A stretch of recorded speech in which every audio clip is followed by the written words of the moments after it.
tore on näha minu ilusat suvelossi siin kaunil Eestimaal püsti seismas.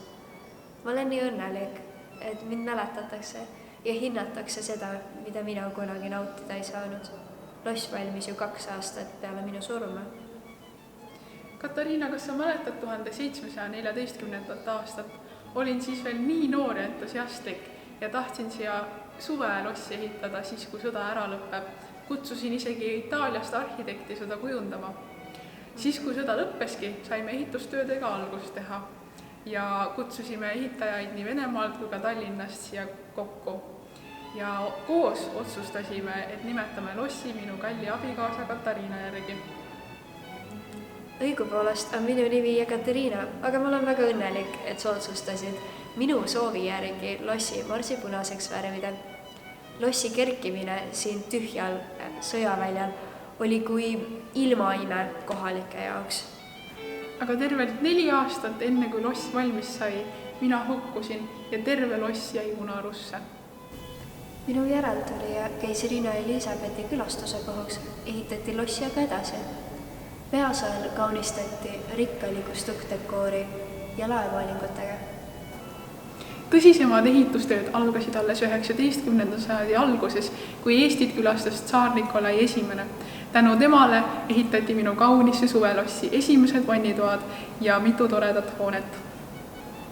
Paraku varastati 20. sajandi alguses loss täiesti paljaks. Hiljem leidis Eesti skulptor nimega August Weitzenberg, et tühi loss sobib imepäraselt tema loomingu esitlemiseks ja avas lossi merepoolses tiivas omaenda kunstiateljee. Esimese maailmasõja järel 1927. aastal renoveeriti lossi ja avati ametlik kunstimuuseum, kus eksponeeriti peamiselt Euroopa vanemat kunsti ning baltisaksa ja Eesti kunstnike teoseid. Kuigi loss oli nüüd kunstimuuseum, kohtuti seal endiselt tähtsate külalistega, näiteks Rootsi kuningas Gustav V. 1930. aastate lõpuks oli suvelossis peamiselt Eesti-aegne sisustus ja kunst. Alates aastast 2000 sai loss ametlikult nimeks Kadrioru kunstimuuseum. Lossi ehitati 3 kööki. Lossiköögis valmistati kõik igapäevased road. Esimese korruse väikeses köögis keedeti jooke ning lossi teisel korrusel maapoolses tiivas oli mulle tehtud eraldi pisike perenaise köök.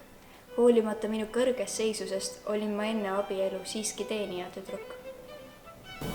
Lossi valmimise ajal ööbisime esmases palevis ning seejärel kolisime lossi avaratesse tubadesse. Mina tahtsin ärgates näha merd ja vanalinna ning selleks tegin isegi laed madalamaks, et oleks hubasem. Kuna meie toad asusid lossi teisel korrusel, siis soovisin, et väljaspoolt vaadates oleks see kõige uhkem ja rõduga ääristatud.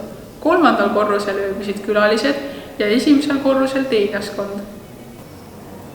Suvepäevadel jalutasid pargis päevavarjudega lossidaamid ja eemal jooksid rõõmsalt lihtrahva lapsed.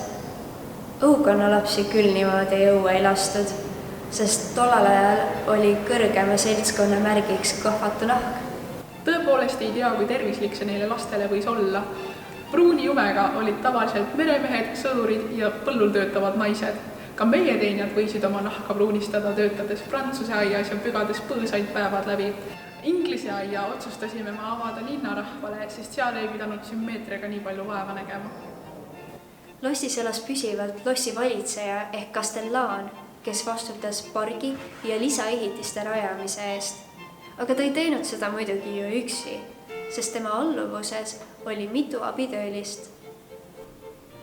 Kui lossi pidutsema ei saabunud just mõnd eestlasest kuberneri või välismaa kuninglikku külalist, elati siin üsna vaikselt.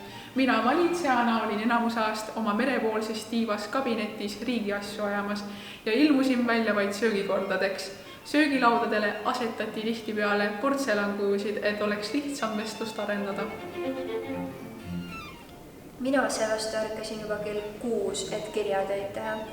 Ja hommikusöögi ajal meeldis mulle arutada seltskondlikke teemasid. Alles lõunapaiku hakkasin ma riigiasjadega tegelema. Aga kõige lepikumad olid mul peod ja neid ei olnud kunagi liiast.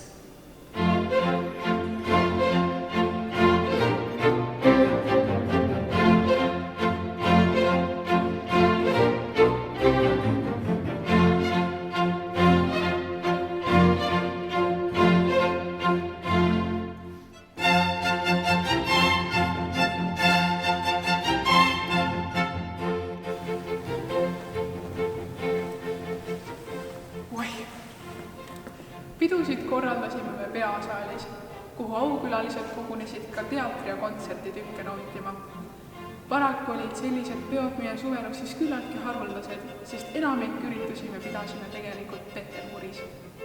Ja niiviisi me siin suviti elasimegi, sest Peterburist oli vaheldust ka ikka vaja saada. Ma olen nii uhke enda lossi üle, et sellest on saanud eestlastele ajalooline varamu ja hoiustab endas kuldaväärt kunsti. Peale meie on seda luksuslikku elu saanud siin lossis nautida ka meie troonipärijad ja nende lapsed. Loss on vapralt üle elanud kõik sõjad ja segased ajad, nii et on veel ime, et ta on oma originaalsel kujul säilinud ning on eestlastele jätkuvalt oluline kultuuripärand.